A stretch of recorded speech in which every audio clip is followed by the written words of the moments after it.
नमस्कार मित्रों, आज मैं आपके सामने एक नई कहानी लेकर प्रस्तुत हूँ। कहानी का शीर्षक है ब्रेकअप। बिल्कुल विश्वास नहीं हो रहा था सहज को कि कैसे रीमा इतनी सहजता से ब्रेकअप का ऐलान करके चली गई उसकी ज़िंदगी से। क्या सचमुच? ओह, ऐसा कैसे कर सकी वो? कितनी मुश्किलों से तो 2 सालों में मित्रता से प्यार में बदला था उनका रिश्ता, और एक ही झटके में शीशे की तरह छन्न से टूटकर बिखर भी गया। उसे याद आया अपने विद्यालय का वो दिन जब सहमी सकुचाई सी रीमा ने 9वीं कक्षा में प्रवेश लिया था। सहज तो बचपन से ही उसी विद्यालय में पढ़ता आ रहा था। बचपन से ही साथ पढ़ते आ रहे लड़के लड़कियों में एक स्वाभाविक मित्रता थी। उनमें से किसी भी लड़की के प्रति आकर्षण अनुभव नहीं हुआ कभी सहज को। पर ये नई लड़की, उफ, क्या नज़ाकत थी इसमें। उसके सामने पड़ते ही सहज तो उसे देखता ही रह जाता था। लड़कियां जहां इस नई लड़की के कक्षा में आने से जलन का अनुभव कर रही थीं, वहीं लड़कों में उससे दोस्ती करने को होड़ सी मच गई थी। सहज भी रीमा के आसपास मंडराता डोलता तो था, पर बात करने की हिम्मत नहीं जुटा पाता था। ऐसे में जब एक दिन रीमा ने ही आगे बढ़कर सहज से इंग्लिश की कॉपी अपना काम पूरा करने के लिए मांगी, तो सहज तो प्रसन्नता के अतिरेक में झूम उठा। बचपन से आज तक कक्षा में प्रथम आता चला जा रहा था वो, पर इतना गर्व तो अपने इतना होनहार होने पर कभी भी नहीं हुआ था उसे, जितना कि आज हुआ। यूँ तो विशाल ने भी स्वयं आगे बढ़कर अपनी कॉपी रीमा को देने की पेशकश की थी, परंतु कक्षा में 2वीं श्रेणी प्राप्त करने वाले विशाल की ये पेशकश ठुकराते हुए रीमा ने सहज से उसकी कॉपी मांग ली थी। फिर तो ये सिलसिला चल निकला। रीमा भी पढ़ाई में अच्छी थी, परंतु अपने पापा के तबादले की वजह से बीच सेशन में शहर व विद्यालय बदलना पड़ा था उसे, और अब उसे पिछला कार्य पूरा करने के लिए एक होनहार सहपाठी की सहायता की आवश्यकता थी। सहज उस भूमिका में बखूबी फिट बैठ गया था।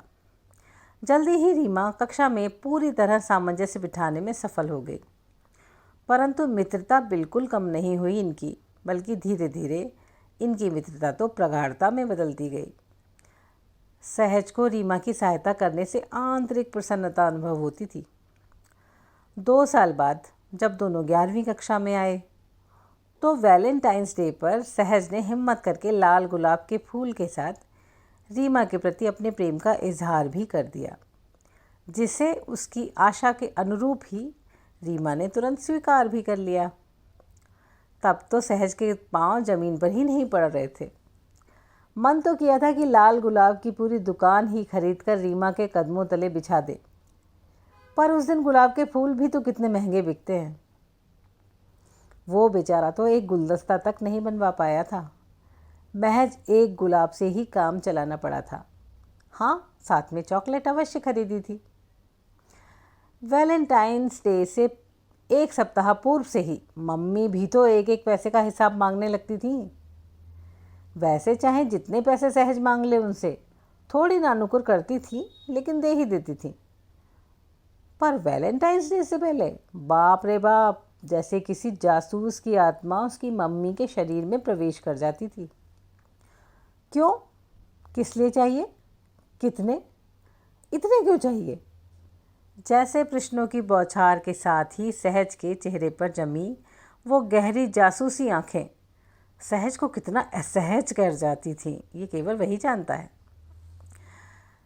ये तो अच्छा था कि रीमा को किसी महंगे उपहार की दरकार भी नहीं थी। वो तो एक गुलाब के फूल और एक चॉकलेट से ही स्वयं को दुनिया की सबसे खुशनसीब लड़की समझने लगी थी। सब कुछ अच्छा चल रहा था, पर 12वीं कक्षा में आने के बाद जब से पुनः वैलेंटाइन दिवस आया, तब से रीमा कुछ बदली बदली सी लग रही थी। पिछले कुछ दिनों से तो वो किसी गहन सोच में डूबी हुई सी भी लगती। सहज ने नोटिस किया था कि सहपाठी विशाल अवश्य ही उसके आसपास कुछ अधिक मंडराने लगा था। सहज के कारण पूछने पर वो यही बताती कि मेडिकल की कोचिंग में दोनों साथ ही हैं, अतः अक्सर पढ़ाई के बारे में एक दूसरे से राय मशवरा करते हैं। कुछ और पूछताछ करने पर सफाई से कोई ना कोई बहाना बनाकर बात को टाल देती थी। सहज की शुभ चिंतक सलोनी ने सहज को बताया भी कि इस बार रीमा ने स्वयं आगे बढ़कर वैलेंटाइंस डे पर विशाल को प्रपोज किया है। परंतु सहज ने बिल्कुल विश्वास नहीं किया। सलोनी सहज को पसंद करती थी, ये बात पूरी कक्षा के साथ सहज भी बखूबी समझता था। अवश्य ही वो उन दोनों के बीच दरार डालना चाहती होगी। यही सोचकर सहज ने उससे बात करना भी छोड़ दिया। पर आज तो रीमा ने ही सलोनी की बात को सही सिद्ध करने में कोई कसर नहीं छोड़ी। वैसे तो पूछने पर भी सदा टालती आई रीमा, आज अचानक बिना कुछ पूछे ही विस्फोट कर गई। सहज, मैं सोच रही हूँ कि हमारे प्यार की गाड़ी अब और आगे नहीं जा सकती। क्या मतलब? ऐसा क्या हो गया? कोई गलती हुई है क्या मुझसे? सहज बहुत चक्का था। अरे नहीं, परेशान होने की बिल्कुल ज़रूरत नहीं है। गलती कोई नहीं हुई है तुमसे। तो फिर ऐसा क्यों कहा तुमने? आगे से ऐसा मजाक कभी मत करना। पर मैं तो अभी भी मजाक नहीं कर रही हूँ। देखो, मैं सचमुच गंभीर हूँ सहज, और तुम भी ध्यान से सुनो मेरी बात। सहज को काटो तो खून नहीं, ऊपर की सांस ऊपर और नीचे की नीचे ही अटक गई थी। आखिर ये रीमा कहना क्या चाहती है? देखो, ये वर्ष हमारे भविष्य के हिसाब से बहुत महत्वपूर्ण है। तुम इंजीनियर बनना चाहते हो, जबकि मेरा सिलेक्शन मेडिकल में हो जाएगा, ये लगभग पक्का है। तो इस बात का हमारे रिश्ते पर क्या फ़र्क पड़ता है? बहुत फ़र्क पड़ता है। तुम 4 साल में इंजीनियर बन जाओगे और मुझे अधिक समय लगेगा। फिर मैं पोस्ट ग्रेजुएशन करूँगी, तो तुम मेरे लिए इंतज़ार क्यों करोगे? वैसे भी मेरे पोस्ट ग्रेजुएशन करने के बाद मेरे घर वाले मेरा विवाह किसी ग्रेजुएट से करने को नहीं मानेंगे। तुम्हें कैसे पता कि मैं पोस्ट ग्रेजुएशन नहीं करूँगा? हमारी लाइन में भी तो ये ऑप्शन खुला रहता है। और मुझसे प्यार करने के लिए तुमने घर वालों से पूछा था क्या, जो अभी से विवाह के लिए उनकी सहमति की इतनी फिक्र हो गई तुम्हें? अरे वो समय तो आने दो पहले। अरे इतनी आसान सी बात तुम समझते क्यों नहीं? जब फील्ड अलग अलग होती है तो गृहस्थी की गाड़ी में तालमेल बिठाना भी मुश्किल होता है। बेहतर होगा कि तुम किसी इंजीनियर लड़की से विवाह करो। यह क्यों नहीं कहती कि तुम्हें डॉक्टर से विवाह करना है? तो यही समझ लो, मेरे मम्मी पापा दोनों डॉक्टर हैं और हमारा नर्सिंग होम भी बनकर तैयार हो चुका है, और वो चाहते हैं कि भविष्य में मैं उनका नर्सिंग होम संभालूं और साथ में मेरा डॉक्टर पति मेरी मदद करे। और तुम्हारा एक भाई भी तो है, उसका क्या? उसने तुम्हारी तरह इंजीनियर बनने का फ़ैसला जो किया है, सच कहूँ तो मैं तो उसके फ़ैसले से खुश ही हूँ। नहीं तो बेकार ही आगे जाकर नर्सिंग होम पर अधिकार को लेकर विवाद ही होता। मम्मी पापा ने तो बहुत समझाया था उसे, लेकिन वो इंजीनियर ही बनना चाहता है। सहज हैरान था। ये मासूम सी दिखने वाली रीमा इतनी चालाक निकलेगी, ये तो वो कभी समझ ही नहीं पाया। भाई का इंजीनियर होने के प्रति झुकाव उसे सिर्फ इसलिए भा रहा था कि पापा के नर्सिंग होम पर उसका एक छत्र अधिकार रह सके। भाई की इच्छा अनिच्छा के सम्मान का यहाँ कोई प्रश्न ही नहीं था। तो फिर सहज का कैसे होता? और सहज उस चालबाज लड़की से प्यार करता था।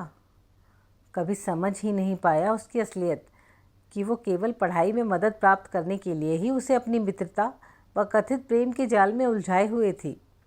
जिस दिन से दोनों ने अपने भविष्य की अलग राह चुनी, रीमा का झुकाव विशाल की ओर स्वतः ही बढ़ता चला गया।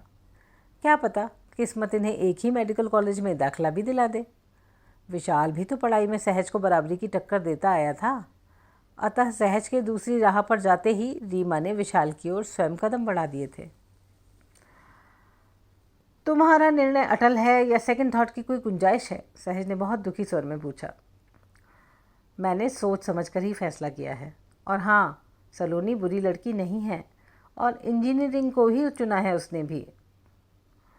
कहते हुए रीमा वहाँ से उठ गई। सहज ने साफ साफ देखा था कि बाहर विशाल चहलकदमी कर रहा था। रीमा ने बाहर जाते ही उसका हाथ अपने हाथों में ले लिया और दोनों खिलखिलाते हुए एक ओर बढ़ गए। सहज समझ नहीं पा रहा था कि इस चालाक लड़की से छुटकारा पाने पर वो हंसे या ब्रेकअप की इस अजीब वजह पर रोए। कुछ भी कहो, सच तो यही है कि रीमा यथार्थ के धरातल पर जीने वाली उन आधुनिक लड़कियों जैसी ही थी जिनके प्यार में भी दिल से अधिक दिमाग हावी रहता है। ये आधुनिक पीढ़ी जब दिमाग से अधिक सोचती है तो दिल टूटकर बिखरने की नौबत अक्सर आने ही नहीं देती है। उसे उदास और अकेले बैठा देखकर सलोनी उसके पास चली आई। आज सहज ने उसे जाने को नहीं कहा, बल्कि जी भरकर उसके सलोने चेहरे की ओर निहारा और उसे देखकर मुस्कुराया भी। आखिर वो भी तो आधुनिक पीढ़ी का यथार्थवादी युवक ही था, और फिर इसमें गलत भी क्या है। तो कैसी लगी मेरी ये कहानी, मुझे ज़रूर बताइएगा।